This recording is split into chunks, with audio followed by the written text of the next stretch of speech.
لله وكفى والصلاة والسلام على عباده الذين اصطفى خصوصا على أفضلهم وخاتم النبيين محمد الأمين وعلى آله وصحبه أجمعين وبعد. Brother Chairman, brothers and sisters in Surah Al-Akhir, we praise and thank Allah for the opportunity to be with you here tonight, and we pray that our session here tonight may be blessed by Him and that it may be of benefit to all, inshallah. Dajjal's deadliest weapon. Who is Dajjal? And why does he have weapons? Who gave him the weapons?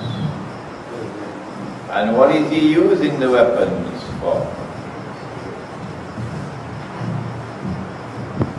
This subject belongs to a branch of knowledge known as Akhirul Zaman, Ilm Akhirul Zaman, but in the English language it's called Islamic eschatology. It is by far the most important branch of knowledge in your Islamic university. By far the most important branch of knowledge now to be taught in any institution of Islamic learning is Islamic eschatology, the Islamic view of Akhirul Zaman, of the last age. We have a wealth of information in the Quran and in the Ahadith of Prophet Muhammad sallallahu alaihi wasallam. What is required is that we must be able to interpret that information and to apply it in the world in which we live today. The companions of the Prophet ﷺ were sitting talking amongst themselves when the Prophet ﷺ came and asked, "What are you talking about?" And they said, "We're talking about Alamat as-Sa'ah, the signs of the last day." And then he said, and the hadith is in Sahih Bukhari, it is in Sahih Muslim, the last day would not come until, and he mentioned 10 signs. And these are known as the 10 major signs of the last day.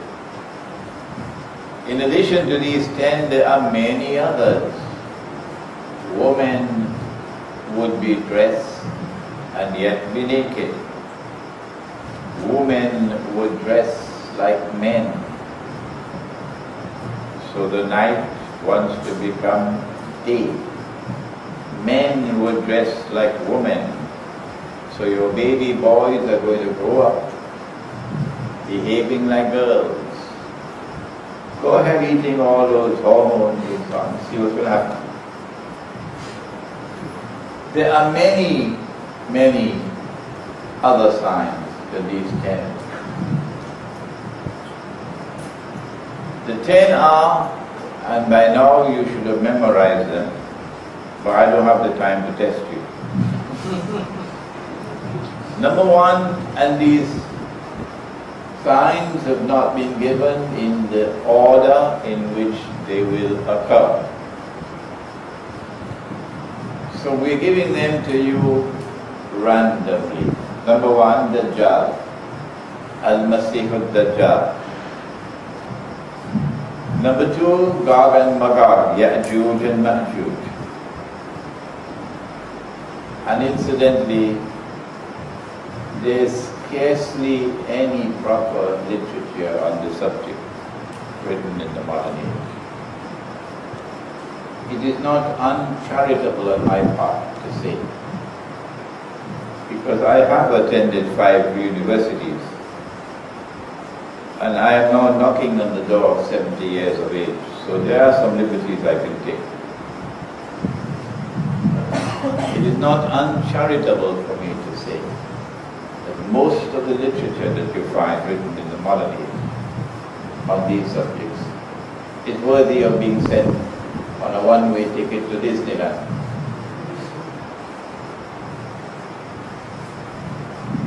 You know where Disneyland? Meaning it's not scholarly. It's not scholarly. So number 1, Dajjal. Number 2, Gog and Magog. Number 3, the return of the Son of Mary.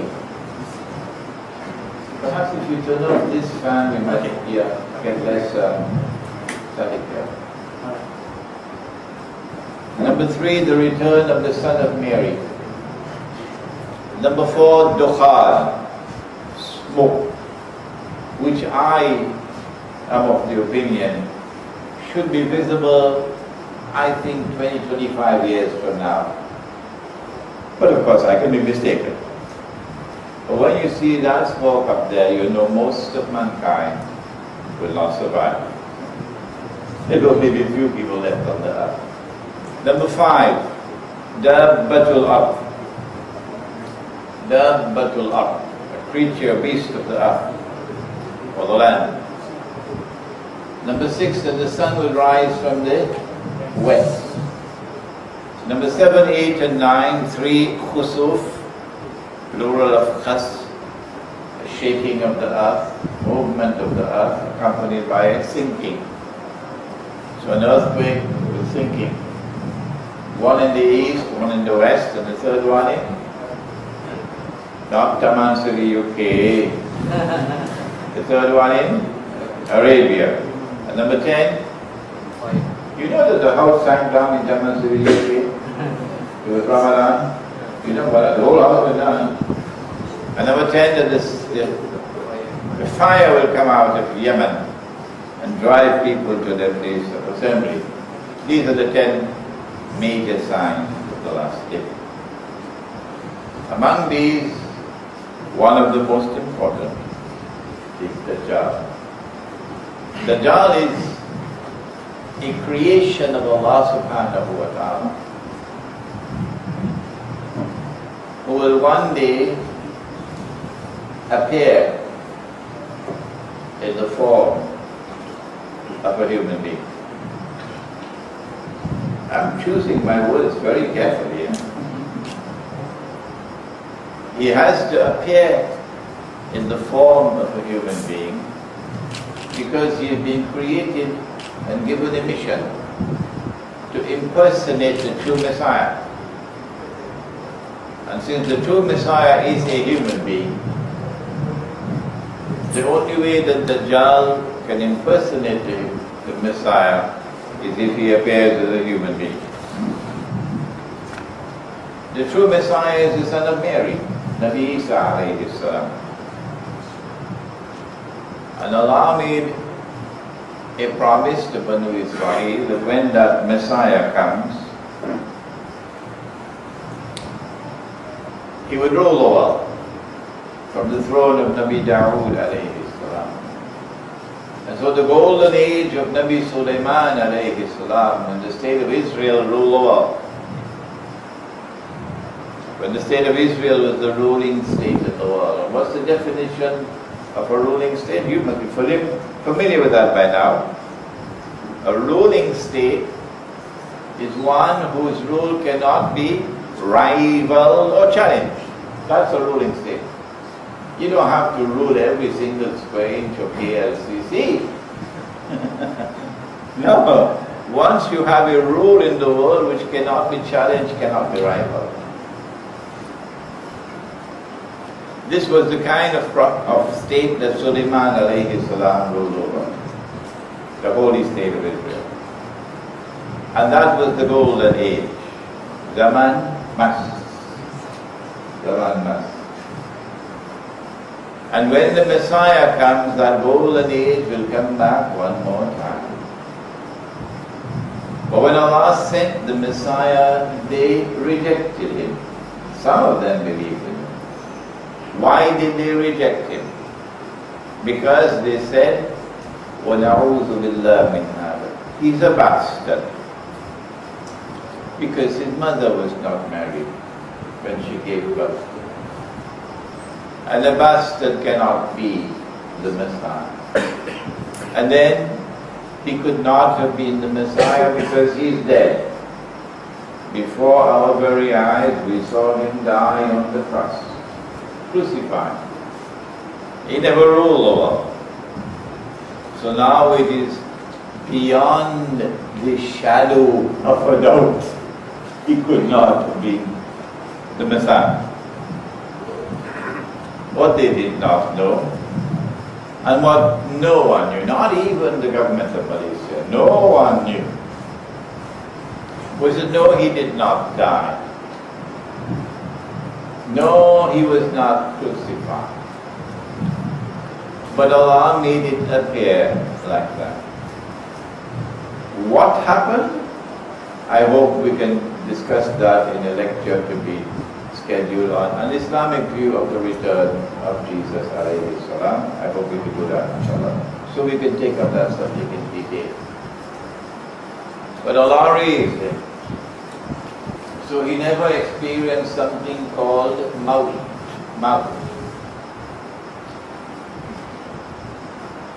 And so one day he'll come back to die.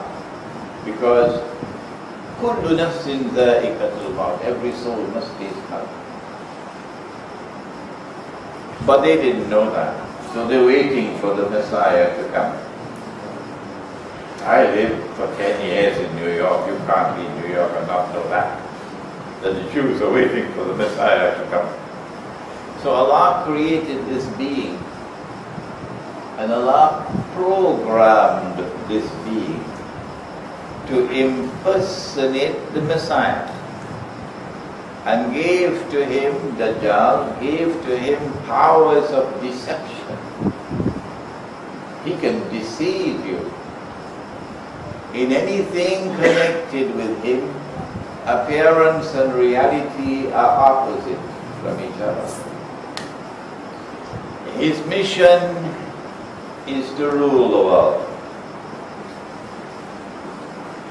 And when he rules the world with a rule which cannot be rivaled, which cannot be challenged, then he will declare, I am the Messiah.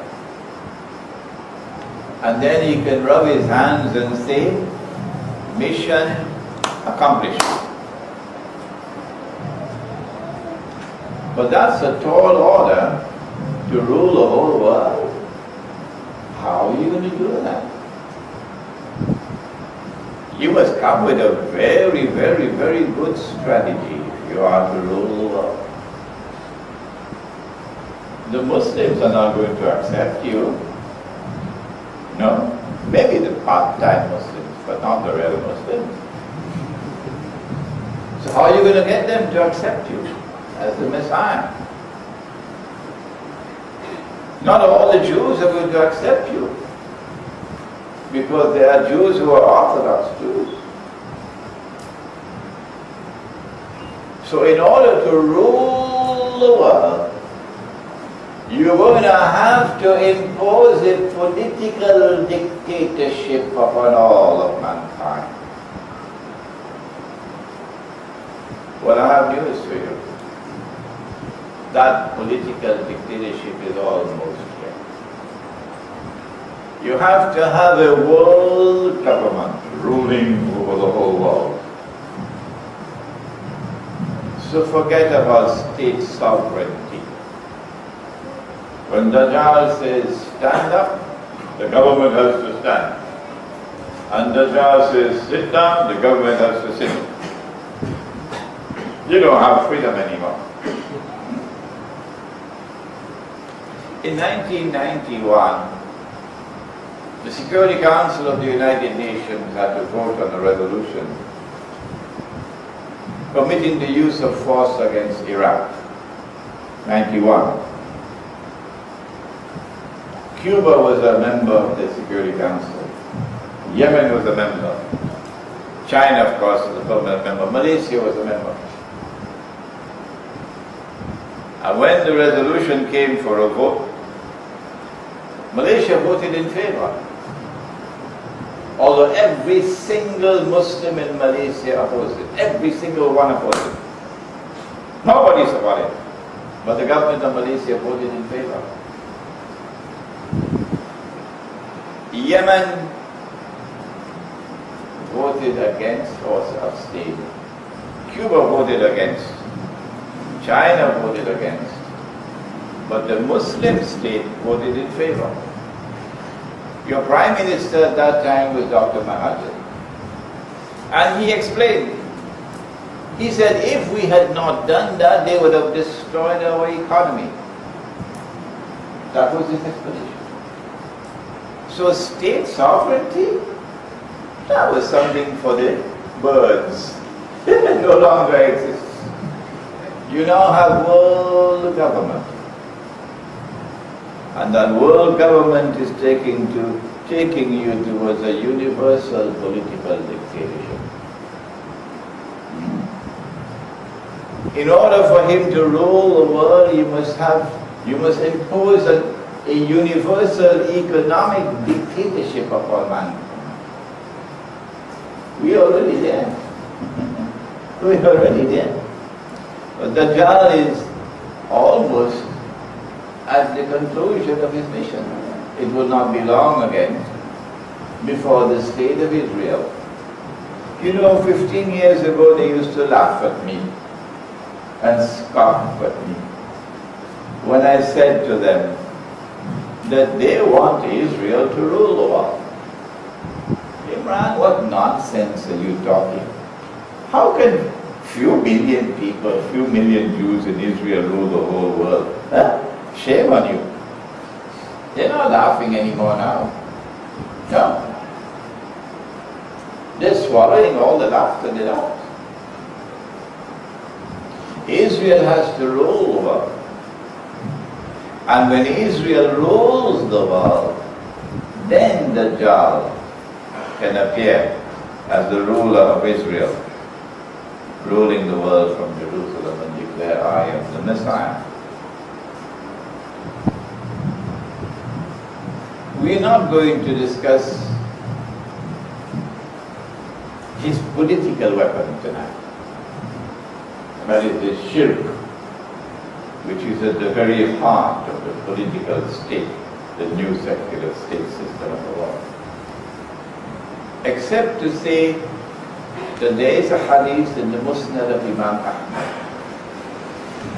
in which the Prophet ﷺ warned about his shirk, with which he had attacked this ummah. The Prophet said that the shirk of this ummah would be more difficult to recognize than a black ant on a black stone, fi zulumatil layl, in the darkness of the night. And so if most of mankind, particularly those who are professors of political science in the universities, if most of mankind cannot recognize the shirk in the political system, don't blame them. But that's no excuse for them. The one sin that Allah will not forgive is shirk. And He says so in the Quran. But you know the traffic jams in KL, people don't have time for the Quran. Too much traffic jam. Where are you going to get the time to study the Quran? So we live and we die without knowing what Allah says in the Quran about shirk. But this is not our topic tonight, about the shirk of the political system. Our topic tonight is about his deadliest weapon. The Prophet said that the last people to come out of the Dajjal will be women. That's a formidable weapon. Oh yes. If he can corrupt the woman, that's it. All fall down.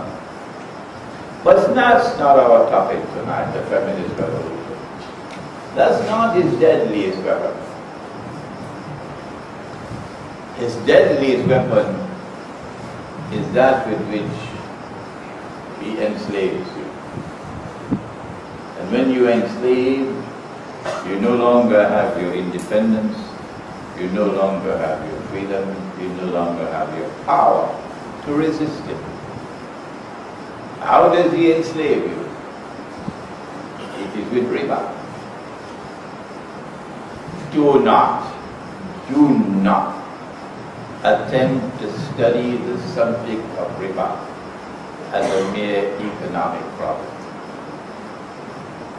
Do not confine your study of the subject of Riba to one which will be studied with the tools of economic analysis. No, you're not going to get through. You've got to locate this subject in a bigger framework.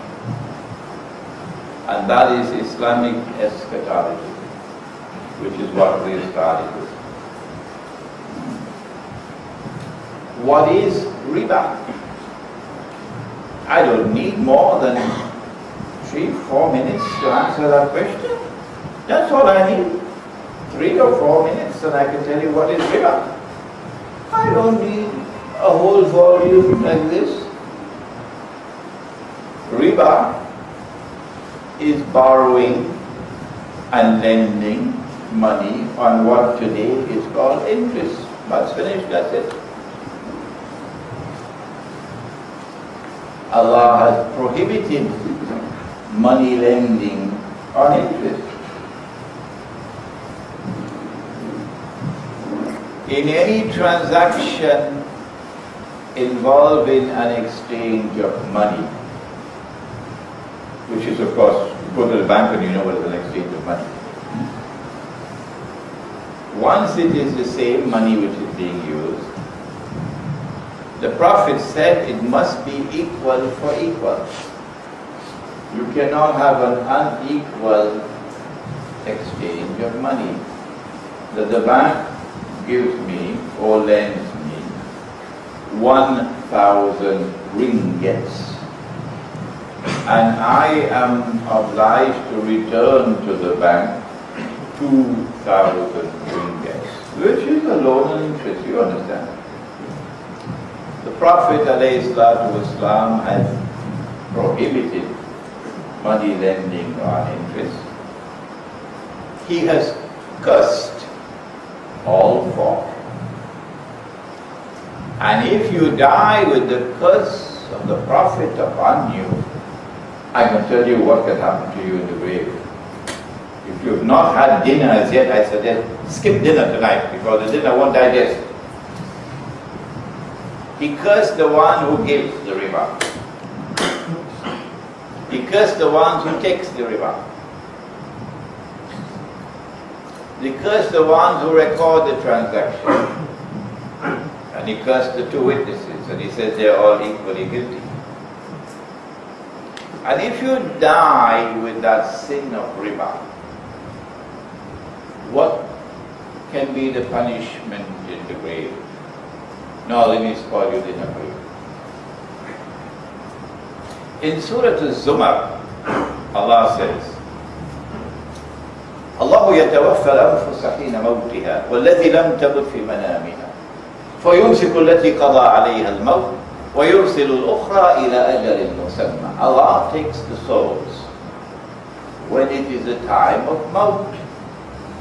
Maut, which is death. Maut is death. And those who do not die while you are awake, Allah takes your souls while you are asleep. He then keeps those souls for whom maut is written. And the rest he sends them back for a prescribed period of time. But during the time that the soul is out of the body, you are not dead. No! No matter how long he keeps the soul out of the body, that body will not decompose. No. You're not dead. But there is no medical evidence that you're alive. So, the fellow who was the money lender put his money in fixed deposit and looking to see where he could get the best returns and so on, and he dies. So he dies with the curse of Muhammad alayhi salatu wasalam on him. What can be the punishment for him in the grave? Allah takes his soul. So everybody thinks he's dead. No sign of life. So they give the body the ghusl, and they clothe the body, and then they perform the salatul janazah, not knowing the man is not dead. That's his punishment. That's his punishment. And then they take the body to the cemetery and they bury him, not knowing that he is not dead. There is no way at all that you can tell that that man is not dead. None. This is the power of Allah. And after the last person has gone some distance from the grave, then the soul is returned to the body. So this fellow opens his eyes, because the receipt for the fixed deposit, he's searching for it, it's not there in his pocket. The place is dark. What happened? Calls out to his wife, no answer. Where did she go? He tries to get up, can't get up. Where am I? He begins to panic now. He doesn't know, he's confused, because there's utter darkness. And then he realizes, what is this strange smell? The camphor that you put, the dead body when you wash it. And what kind of clothes do I'm having? I didn't go to sleep with this clothes. And he begins to feel and feel and feel and feel. And of course, he didn't put a cell phone when carrying him. And then slowly he realizes that he's in his own grave. Now, you will know what is Allah's punishment. You forget all the traffic jams in here now. So the Prophet ﷺ cursed all four. Why does he curse them? Why has Allah prohibited borrowing and lending money on interest? The answer is so simple, you don't need more than a few minutes to answer that. Because Allah Himself answers the question. First of all, He introduces His answer with a contrast. The contrast is between riba and charity. وَمَا آتَيْتُم مِّن رِبًا لِيَرْبُوَ فِي أَمْوَالِ النَّاسِ فَلَا يَرْبُو عِندَ اللَّهِ وَمَا آتَيْتُم مِّن زَكَاةٍ تُرِيدُونَ وَجْهَ اللَّهِ فَأُولَٰئِكَ هُمُ الْمُضْعِفُونَ Surah Al-Rum. That which you put out to invest in riba, the money lender, seeking an increase in your capital. It won't increase with Allah. Oh, there's something wrong with this business. What is it? But that which you put out in charity, giving in charity, to help those who are in need, and you do it not so you could get something, France will give you the loan, but you've got to buy the tractors from France. No, that's aid as a form of imperialism. تُرِيدُونَ وَجْهَ اللَّهِ, you give in charity for Allah's sake, seeking nothing. That will multiply many times with Allah. So there is a contrast between riba and charity. What is the lesson? Answer, in charity you give and you take nothing in return. Shame on you if you're giving and you're seeking something in return. That's not charity. So in charity you give and you take nothing in return. So Allah is teaching you that riba is the opposite of that. In riba you're only taking from Africa, taking from Africa, taking from Africa, and giving nothing in return. So at the end of the day, Africa has nothing, and you have everything. Huh? In this transaction, his loss is your gain. That's not business. So now Allah takes us to the second contrast by which he teaches the subject. It's so simple. They say that riba is like business. Allah says, no. أحل الله البيع وحرم الربا. Allah has made business halal and made riba haram. So now, what's the difference between business and riba? In a business transaction, you've got to take a risk. Oh yeah. And in taking that risk, you've got to use your business acumen. You're not going to invest your money in a business and the businessman runs his business the way some people drive in KL. Huh? You want to invest your money in a business run by someone who has business experience, who has business acumen. And so, in a business transaction, you got to plant in order to reap. But sometimes the farmer plants and the crop doesn't come out. Sometimes he plants and he gets an abundance of crops. So you're taking a chance. That's business. Risk. You can have a profit, you can have a loss. Riba is not like that. Riba is not business. Because in riba, you don't have to plant. All the donkeys will plant and you will reap what they plant. That's not business. The money lender does not want to embrace risk. No. He must get his pound of flesh, regardless of you. Whether you suffer loss or make a profit is irrelevant to him. He has to get his pound of flesh. So he is engaged in risk-free investment. He is, to use medical terminology, he is immunized from loss. Allah says that's not business. When you do business, then Allah can take from some and give to others.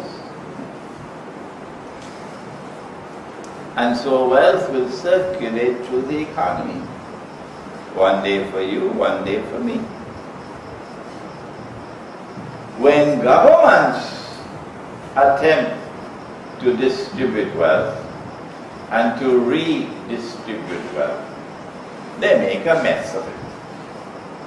They corrupt the market, but they're too foolish to even understand that.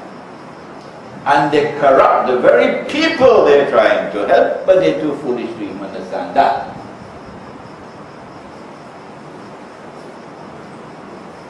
Islam insists on a free and fair market. And no one has an advantage over anyone else in the market. The Malay doesn't have any advantage over the Chinese, not in an Islamic market. And the Chinese do not have an advantage over the Indian. No. The market treats everybody the same. Whether you believe in Allah or you worship a stone. A free and a fair market. In a free and a fair market, Allah can take from some and give to others. And so there will be constant distribution and redistribution of wealth. But when an economy is based on riba, because it is not business, the rich will now remain, can you finish the sentence? Permanently rich. Forever and ever. And keep on growing richer. And the poor will be imprisoned in permanent poverty. Forever and ever. And keep on growing poorer. So you reach where Indonesia is. You of course are in the comfort zone. But you reach where Indonesia is and Bangladesh is. And that is oppression. I don't need to continue the lecture now. Lecture is finished. When the rich are permanently rich and the poor are permanently poor, that is oppression. Dajjal uses this in order to reduce mankind to poverty. Which ones of mankind? The ones who resist him. And those who support him, they're like that little island south of Malaysia, little Israel, what's it called? Yeah. That supports Dajjal. Oh, you'll ride on the gravy train. You'll ride on the gravy train. Whoever supports Israel will have lots of bread. And whoever supports Dajjal and whoever opposes Dajjal will have no bread.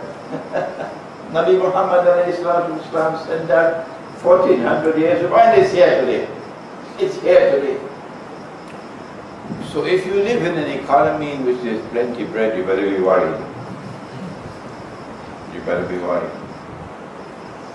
What happens now is that as people sink into poverty and destitution because of riba, it becomes easier for the rich to rule over the poor. And the rich rule over the poor on behalf of the Dajjal. And the rich nations of the world rule over the poor nations of the world on behalf of the Dajjal.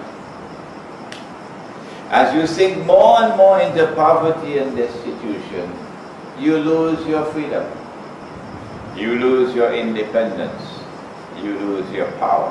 It's like the bite of a snake, and the poison enters, and slowly the poison paralyzes you. This is riba. How do we get out of it? Prophet Muhammad said the time will come when you will not be able to find a single person in all of mankind who will not be consuming riba. And whosoever says he is not consuming riba, verily the dust of riba would be upon him. Verily the vapor of riba would be upon him. It is here today. I have only touched on one form of riba so far, borrowing and lending on interest. And if we had the time, how much more time for Adhan? 10 minutes? 7 minutes. 7 minutes. Well, let's use these 7 minutes to show you how do you deal with riba. And then after the Isha Azan, we can then take the second part. The Quran gives us a methodology in 3 parts for dealing with riba, extricating yourself from riba. The first part of that methodology in the Quran is public education, which we've just done for you. Public education. Teach the people, explain to people. You cannot go to part 2 until you have control over territory in Allah's name. Nowhere on the face of the earth today do you have control over territory in Allah's name. Nowhere. Nowhere on the face of the earth today. do you have control over territory in Allah's name? Why? Because every single square inch of the earth today is organized as secular states, which are members of the United Nations organization, which has a charter. And the charter creates the Security Council. And the Security Council is vested with authority, supreme authority in the world. Supreme authority in all matters pertaining to international peace and security. And so if the Security Council says stand up, you've got to stand up. And if the Security Council says sit down, you've got to sit down. So you can't say that you recognize Allah as sovereign. Come on, man, that's a joke. But when you have control over territory in Allah's name, then you can enforce Allah's law. So you'll move to stage 2 at that time, and in stage 2 you will prohibit all transactions of money lending on interest. Illegal. So if a money lender lends money and the borrower refuses to pay the interest, the money lender cannot take him to court. No, there is no way you can get back the money, the interest. But in stage 2, you will only make illegal future transactions. All previous transactions will still remain valid. In other words, I'm going to use a long word now. There is no retroactive enforcement of the legislation. This is what happened in Medina. Why do you in stage 2 adopt this strategy? Answer, you want to turn public opinion in your favor. You want to demonize the money lender. You want to marginalize him. Why do you think banks like to give computers to orphanages? Banks are giving computers to orphanages because banks want to get public opinion on their side. So in this stage, stage 2, you're now going to permit the money lender to continue to collect his interest. He could even go to the court. But no new money lending on interest is permitted. And so now, when the money lender goes to seek his interest on the loan, he has some shame now. And society is going to be asking questions. How come Allah has prohibited it? And you still collecting your interest? You see, so the money lender is put on the defensive. That is the strategy. Until you reach stage 3. And in stage 3, Nabi Muhammad ﷺ did not move to stage 3 until Khutbatul Wida. Khutbatul Wida, the farewell pilgrimage. And only after Khutbatul Wida did Allah send down revelation supporting stage 3. In stage 3, you now have retroactive enforcement, meaning whether it be new loans or old loans, they're all prohibited. And if you do not give it up, we're going to take up the sword against you. We wage war on you. And then Nabi Muhammad ﷺ made the announcement that the first one is the money owed to my uncle. What was his name? Still have a few minutes left, you know. Abbas radiallahu ta'ala. And so now the state is obliged to wage war against the money lender. And then came revelation, Ya ayyuhalladhina amanu ittaqullaha wa dharu ma baqiya min ar-riba in kuntum mu'minin. Fa in lam taf'alu. If you do not give up riba at this third stage, فَأَذَنُوا بِحَرْبٍ مِّنَ اللَّهِ وَرَسُولِهِ. We're going to wage war. The armed forces are going to take action against you in order to get eradication of riba. So these are the three stages given in the Quran. You cannot employ these three stages until you take control over territory in Allah's name.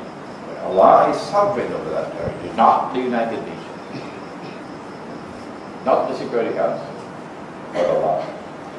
The trader in Mecca who lent money on interest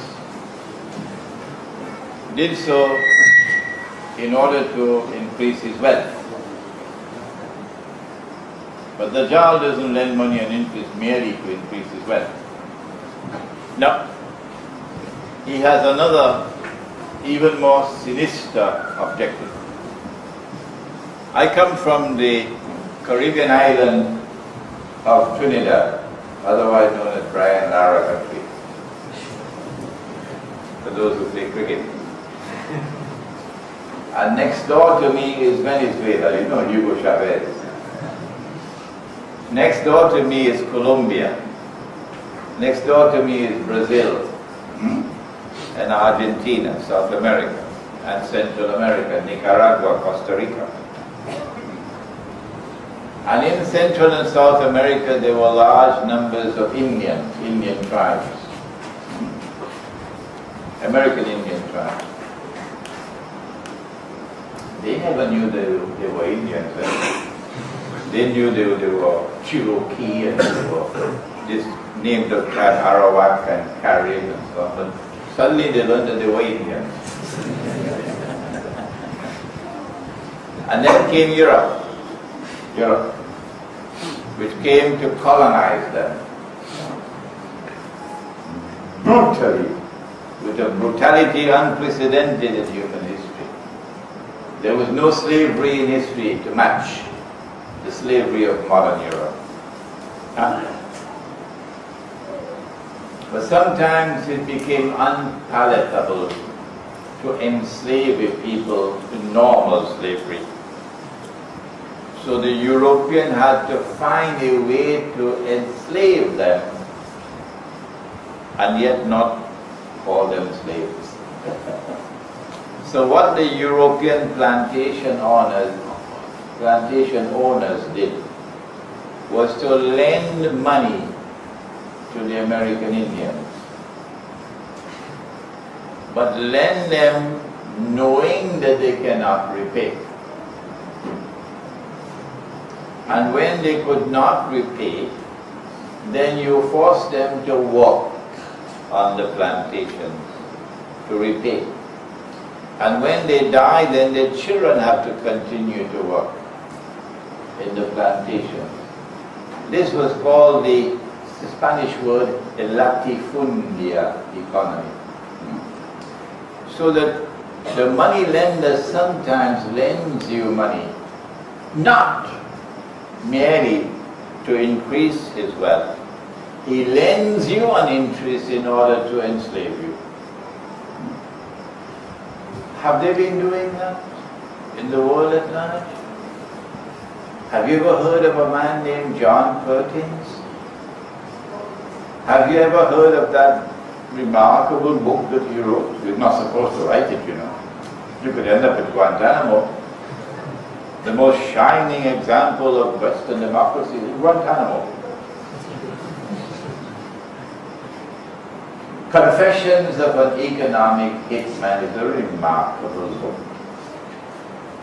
Because you get it out of the horse's mouth, what we are saying from the masjid.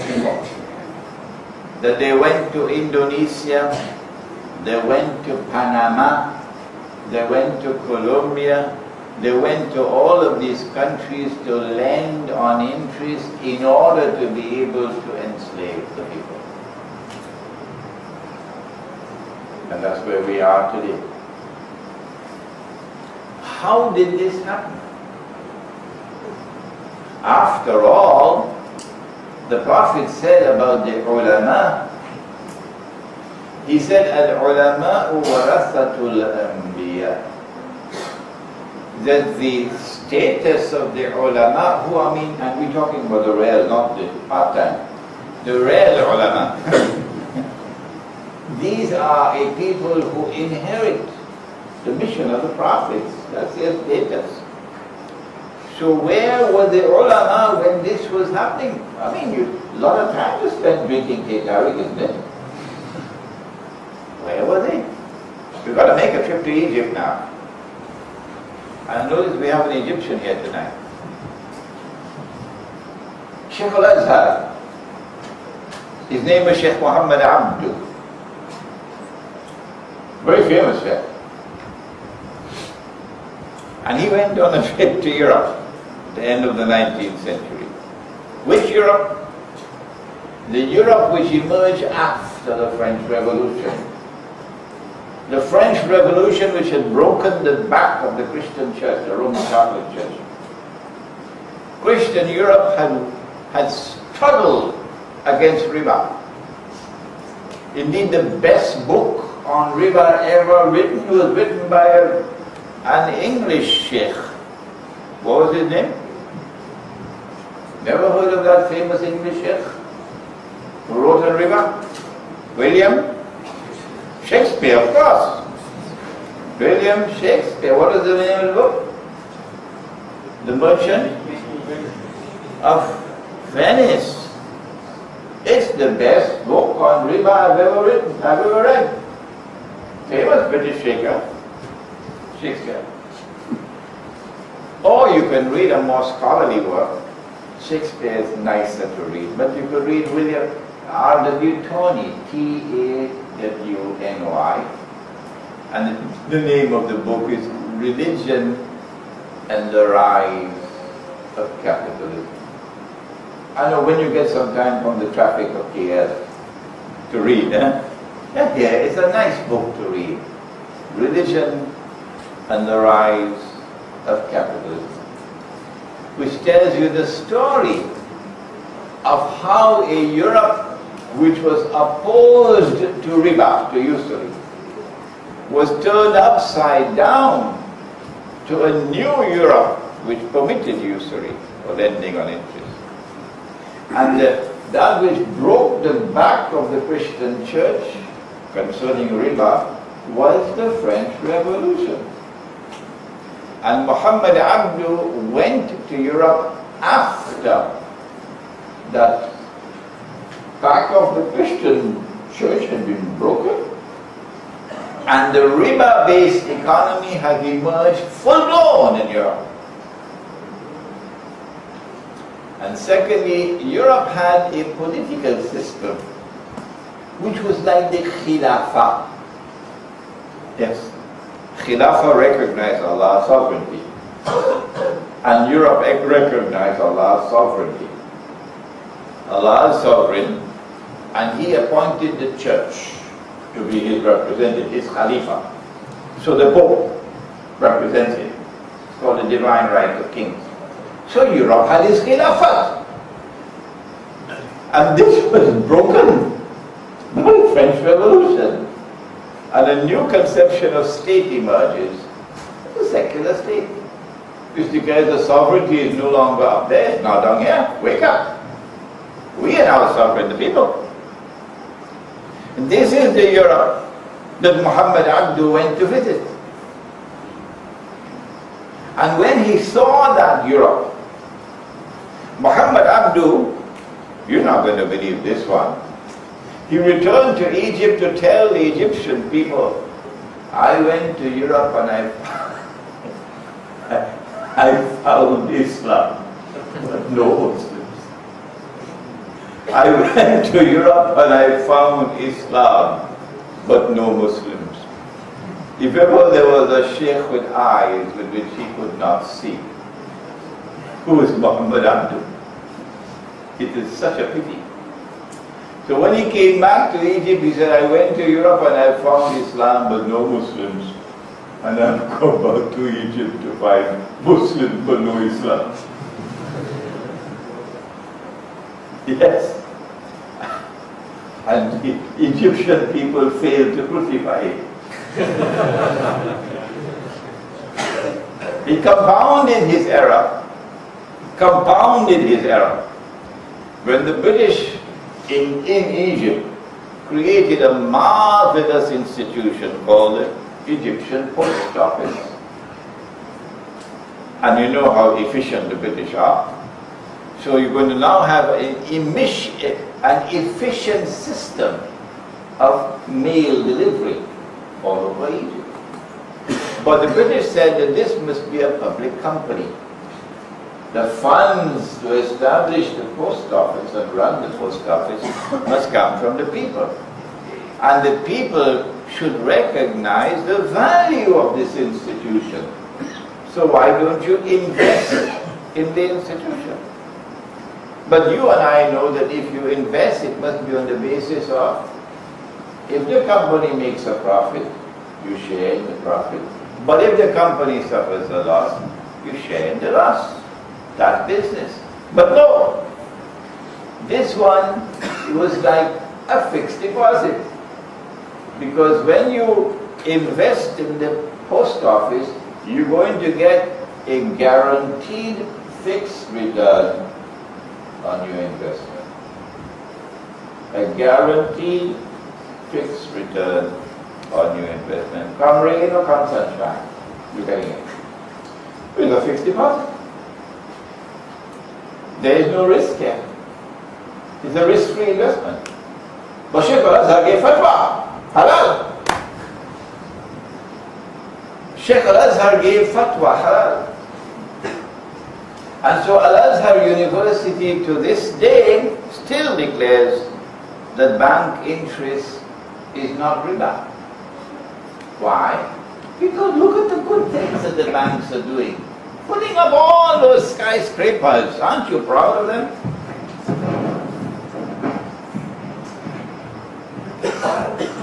Every shopping mall you have out there, it's the banks. Insurance companies, they do. You should be proud of that. And so to this day, we have this abominable situation that we have fatwa from such eminent institutions that bank interest is not riba. The question that we ask is, where were the ulama? I mean, that's a long time to be drinking teh tarik. Where were the ulama? I'm answering that question. Thankfully that you have other ulama who say, no, that's wrong. Muhammad Abdu or no Muhammad Abdu, bank interest is riba. And then you have the other one now, where Nabi Muhammad alayhi salatu wasalam would sometimes go to the shop and buy goods and would not have the money to pay. So the shopkeeper will give him some time to pay. There's an elegant term to describe this transaction. It's called a credit transaction. I thought credit is what you got when you get the exam, huh? But now it's called credit. They're hijacking terminology here. Credit.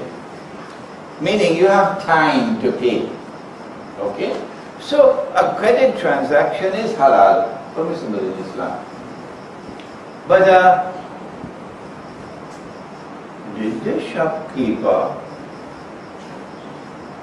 raise his price because he had to wait for his money? Yeah? There is no evidence of that. And it's a little bit late to manufacture evidence now. Wouldn't work. No.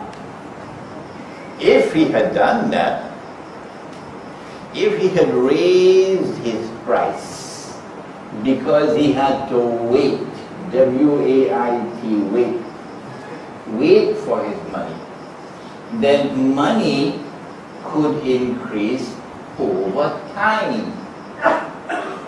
Meaning, you don't have to plant.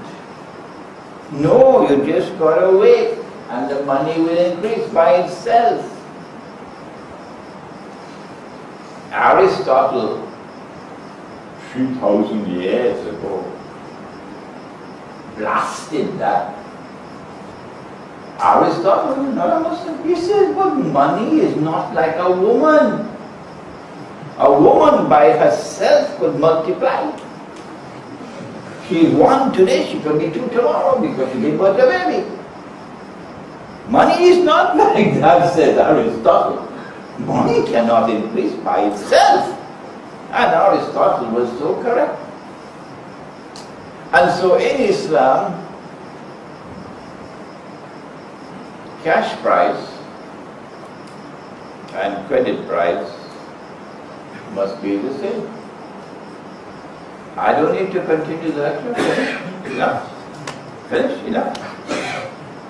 Cash price and credit price must be the same. If you are so foolhardy as to come at me with boxing gloves and say, yes, yes, yes, money must have value. If I have to wait for my money, I'm supposed to be compensated for it. And so credit price can be higher than cash price. And give me fatwa from this one, and fatwa from that one, and fatwa from that one, and fatwa from that one. I will show patience for as long as I can show patience. But when patience runs out, I will say to him, come, come. Leave all your muftis behind, you come. And let both of us pray to Allah to punish with the worst possible punishment. And with a punishment which will last until the end of time. Whosoever is wrong on this issue. You don't need to bring any fatwa with you. If you are brave enough, and if you are convinced that you are right, that credit price can be higher than cash price, then come, man, and let us do it. I hope I never have to do that with anyone. I hope I never have to do that with anyone. No. If they want to have their opinion, let them have their opinion. One day they'll be in the grave. And when they wake up and the place is so dark, you know what happened after that. No need for boxing gloves. No. If Imran Hosein is wrong, well, let him go his way. And you believe you are right, well, you go your way. Even if 999 want to follow that opinion, let them follow it. We are only one on this side. No need for any boxing gloves. No need for any debates on this subject. Just allow us the freedom to choose our own choice of the matter. Today we have a situation in which Islamic banks around the world, including unfortunately Islamic Bank here in Malaysia, are engaged in a transaction which is the heart of Islamic banking. I call all the rest the periphery, this is the heart. A transaction that they call murabaha. And they describe murabaha in this way. That both buyer and seller are aware of the profit market. Profit margin, they call it markup. And both buyer and seller are in agreement on it. And once that is there, it's a halal transaction. I say yes. Of course it's a halal transaction. Provided it's a cash transaction. Imran Hosein, that's the door. Go. He's spoiling the fun now. Provided it's a cash transaction, and buyer and seller are both aware of the profit margin, both agree, it's a halal transaction, nobody agrees, nobody disagrees. But when you want to sell on credit at a price higher than the cash price, for example, the house is on sale for 100,000 ringgit. He's a dreamer. Where can you buy a house for 100,000 ringgit? Huh? Let's be more realistic. The house is on sale for 1,000,000 ringgit. That's more reasonable. The house is on sale for 1,000,000 ringgit. And you don't have the million. So the Islamic Bank says, no problem, we will buy the house for 1,000,000 ringgit. And then we will sell it to you for 3,000,000 ringgit. So you and I are both aware that the profit margin, what they call the markup, I thought marking was something you did on the blackboard, is 2 million ringgits, okay? The first little fly in the ointment is that the bank never buys the house. The bank never owns the house. And it is an invalid transaction to sell that which you do not own. Okay? So they must correct this anomaly. You must first take full ownership of the property or the goods before you can sell it. It's so simple a matter, nobody should become boxing gloves with me. But the reason why they don't do that is because of the legal charges and taxes and so on. To save on that.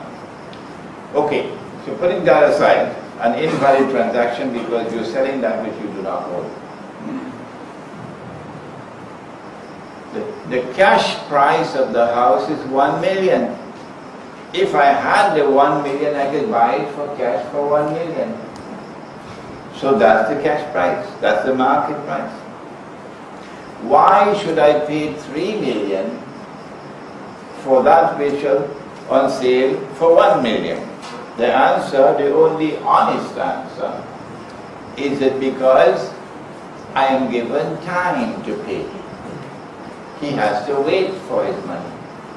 So that's why I'm paying him 3 million. So time and money are married together. Money is increasing over time. It is riba. But because it is disguised as a murabaha transaction, I said this is backdoor riba. Okay? But if you are not convinced by me, you don't have to accept my views. No. Just wait until the angel comes to take your soul. If you're not convinced, you don't have to accept my views. Because of these that I've just described, Al-Azhar University and that bogus fatwa, the bank interest is not riba. Because of these that I've just described, a murabaha transaction that is masquerading, it is actually backdoor riba. And when I get a chance to speak to you on the second half of the subject of riba, you'll see how that is just as dangerous as this one. What is that second part? If you meet a man coming to the market to sell his goods, a truckload of durians, and you buy his durians from him before he could enter in the market. And when he enters into the market, he finds that he could have gotten a better price in the market. Nabi Muhammad alayhi salatu wasalam said that that is riba. Let us use elegant language. You exploited his ignorance of the market price to extract from him a profit or a gain to which you were not justly entitled. It's elegant language, isn't it? Americans don't use that. Americans say you ripped him off. It's a rip-off. That's riba. That's riba. The biggest rip-off of all that has occurred since Adam alayhi salam set foot on earth, that's quite some time ago, is this one. Oh, I don't have it with me. Have you ever seen it? You take a piece of paper and you print a picture and you put a number and you do not repeat what Imran Hosein is saying now until you study international monetary economics, so you must know your subject. So anyone who stands up to you will get a fitting reply. You take a piece of paper, you print a picture, you put a number, you say abracadabra. And you assign to the piece of paper an entirely fictitious money. So you make wealth out of nothing. If you can do that, my gosh, you could buy all the oil of Saudi Arabia. All that you need is some machines, some paper and some ink. And you need a couple 100,000 jackasses out there. Excuse the language. And you could buy all the oil in Saudi Arabia.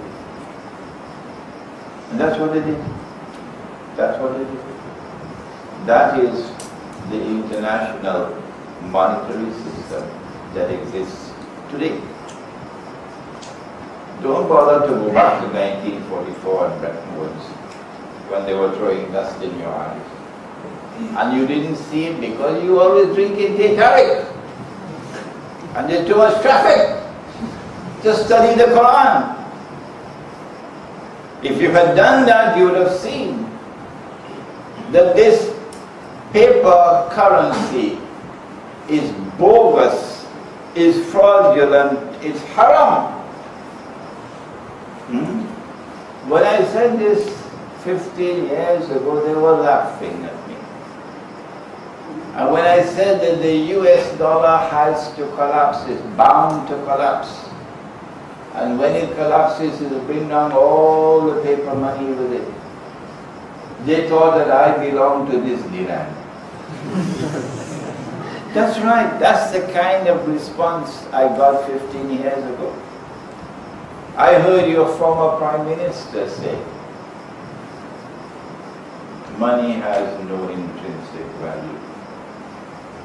That's what Dr. Mahathir said. Those days, of course, he had eyes and he couldn't see. But I gather that later on he began to see. And then he called for the gold dinar. But for 15 years now we've been saying that this is bogus, this is fraudulent, this is haram. The only thing we did not do is to cry, that the tears should come out of our eyes. No, we couldn't wake them up. No, we couldn't wake them up. So how are we going to get out of the situation in which we are? When Dajjal has attacked us with his deadliest weapon and has achieved success after success, until he is now on the verge of imposing universal political, economic and financial slavery upon mankind. And yet the Ummah of Muhammad is busy drinking tea tarik. It's a pitiable situation. But I have hope in the young ones. There is a tomorrow which is coming, when this Quran is going to dazzle the world. There is a tomorrow which is coming, when this Quran is going to shake the world. Allah says, سَنُرِيهِمْ آيَاتِنَا فِي الْآفَاقِ وَفِي أَنفُسِهِمْ حَتَّى يَتَبَيَّنَ لَهُمْ أَنَّهُ الْحَقُّ. As the ayat of Allah unfold, the ayat of Allah will demonstrate conclusively the truth of Islam. Where are those scholars? Where are those gifted, blessed scholars who are to come tomorrow? Maybe one of them is sitting in this gathering. They're going to be chosen. We will be in our graves. But they are going to take the banner of Islam. They're going to take the Quran and take he who taught the Quran and dazzle the world by using the Quran as we have done tonight in a humble way, and using the ahadith of the Prophet ﷺ to explain the reality of the world in which we now live. I pray that Allah subhanahu wa ta'ala may bless one from amongst you, inshallah. رَبَّنَا تَقَبَّلْ مِنَّا إِنَّكَ أَنْتَ السَّمِيعُ الْعَلِيمُ وَتُبْ عَلَيْنَا يَا مَوْلَانَا إِنَّكَ أَنْتَ التَّوَّابُ الرَّحِيمُ برحمتك يا أرحم الراحمين.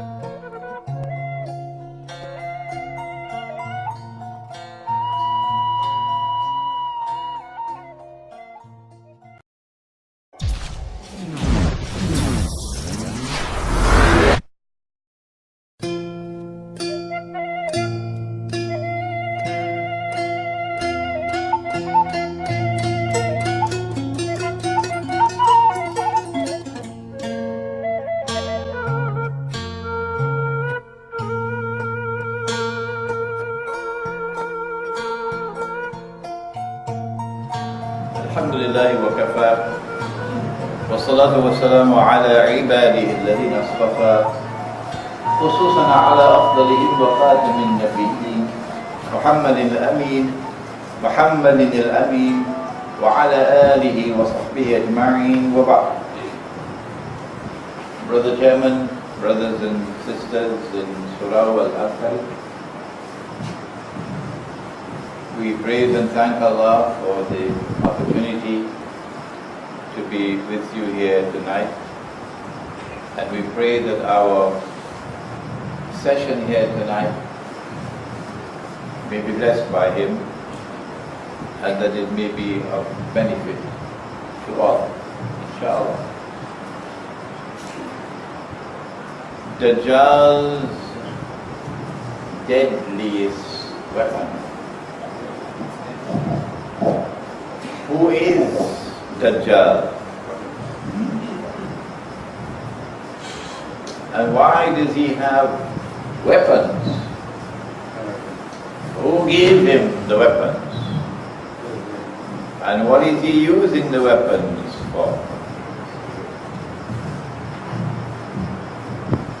This subject belongs to a branch of knowledge known as Akhirul Zaman, Ilm Akhirul Zaman, but in the English language it's called Islamic eschatology. It is by far the most important branch of knowledge in your Islamic university. By far the most important branch of knowledge now to be taught in any institution of Islamic learning is Islamic eschatology, the Islamic view of Akhirul Zaman, of the last age.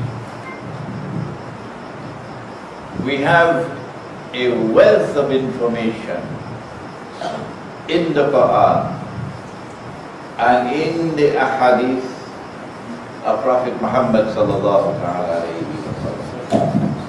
What is required is that we must be able to interpret that information and to apply it in the world in which we live today. The companions of the Prophet ﷺ were sitting talking amongst themselves when he, the Prophet ﷺ, came and asked, "What are you talking about?" And they said, "We're talking about Alamat as-Sa'ah, the signs of the last day." And then he said, and the hadith is in Sahih Bukhari, it is in Sahih Muslim, the last day would not come until, and he mentioned 10 signs. And these are known as the 10 major signs of the last day. In addition to these 10, there are many others. Women would be dressed and yet be naked. Women would dress like men. So the night wants to become day. Men would dress like women. So your baby boys are going to grow up behaving like girls, Go ahead eating all those hormones and so on, see what's going to happen. There are many, many other signs than these 10. The 10 are, and by now you should have memorized them, but I don't have the time to test you. Number 1, and these signs have not been given in the order in which they will occur. So we're giving them to you randomly. Number 1, Dajjal, Al-Masih al-Dajjal. Number 2, Gog and Magog, Ya'juj and Ma'juj. And incidentally, there's scarcely any proper literature on the subject written in the modern age. It is not uncharitable on my part to say, because I have attended 5 universities, and I am now knocking on the door of 70 years of age, so there are some liberties I can take. It is not uncharitable for me to say that most of the literature that you find written in the modern age on these subjects is worthy of being sent on a one-way ticket to Disneyland.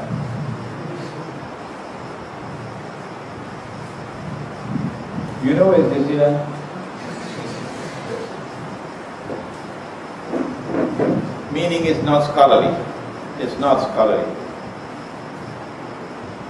So number 1, Dajjal. Number 2, Gog and Magog. Number 3, the return of the Son of Mary.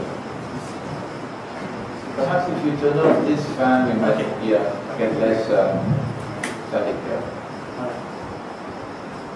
Number 3, the return of the Son of Mary. Number 4, Dukhan, smoke, which I am of the opinion should be visible, I think, 20-25 years from now. But of course, I can be mistaken. But when you see that smoke up there, you know most of mankind will not survive.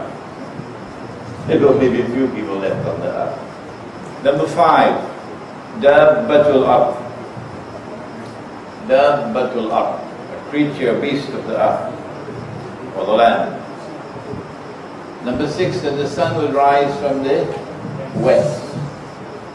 Number 7, 8 and 9, 3, Khusuf, plural of Khas, a shaking of the earth, movement of the earth, accompanied by a sinking.